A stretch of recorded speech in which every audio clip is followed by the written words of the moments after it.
শতবর্ষ প্রাচীন ত্রিপুরা রাজ্যের প্রথম চা বাগান হীরাছড়া চা বাগান। বাজার তাগিদে এই হীরাছড়া চা বাগান সহ আরো অন্যান্য চা বাগানের শ্রমিকের পরিবার সদস্যরা কৈলাসহরের থানার মাধ্যমে আদালতের দ্বারস্থ হলেন 30 এপ্রিল শুক্রবার।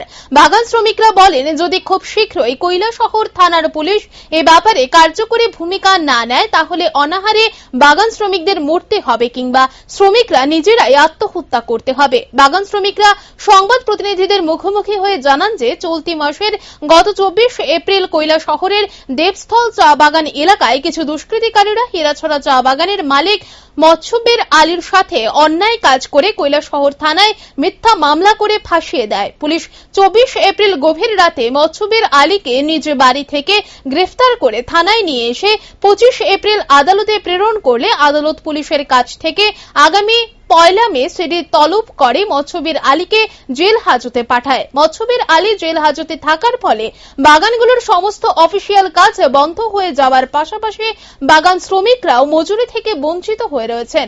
উল্লেখ্য, শিলকোট টি কোম্পানির অধীনে হীরাছড়া চা বাগান এবং সানশাইন টি কোম্পানির অধীনে দেবস্থল চা বাগান, সোনামুখী চা বাগান, নটিংছড়া চা বাগান রয়েছে এবং এই দুটি কোম্পানির ম্যানেজিং ডিরেক্টর হলেন মৎস্যবীর আলী, যার ফলে এই 4টি চা বাগানের সমস্ত কিছু মৎস্যবীর আলীর তত্ত্বাবধানেই চলছিল। মৎস্যবীর আলী হাজতে থাকার ফলে হাজার খানেক শ্রমিকরা নিরুপায় হয়ে পড়েছেন। তাই শুক্রবার কৈলাসহর থানায় উল্লেখিতভাবে ডেপুটেশন প্রদান করেন সকল শ্রমিকরা।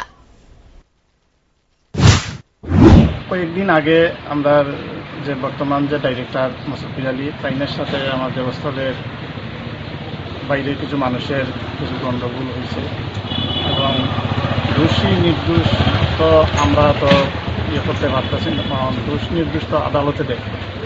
এবং আমরা সবচেয়ে বড় বিষয় হলো আমরা যারা থানাতে আজকে একটু ডেপুটেশন দিছি, যাতে থানার মাধ্যমে আদালতে যাতে সেই খবরটা যায়, যাতে আমাদের মৎস্যবীর আলীকে অতি সত্বর যাতে জামিন দেওয়া হোক। এবং সবচেয়ে বড় ব্যাপার হইল যে মৎস্যবীর আলী এই চা বাগানের যে পেমেন্ট উনি চালাইতেছেন এবং উনি যদি না বাইরেন তাহলে তো টাকা উনি তো করতে পারতেন না। টাকা না দিলে তো যে আমাদের যে শ্রমিক আছে, যারা আছে শ্রমিকের বাচ্চা আছে, সবাই তো অনাহারে তারা দিন যাপন করতেছে।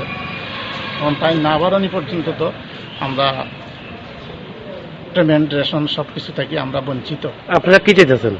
আমরা চাইতেছি যে অতি সত্বর যাতে মৎস্যবীর আলীর জামিন দিয়া যাতে টাইম বাইরিয়া যাতে আমাদের পেমেন্ট এবং রেশন সবকিছু যাতে টাইম চালু করতে পারে এবং আমরা অনাহার থেকে যাতে আমরা বাঁচায়।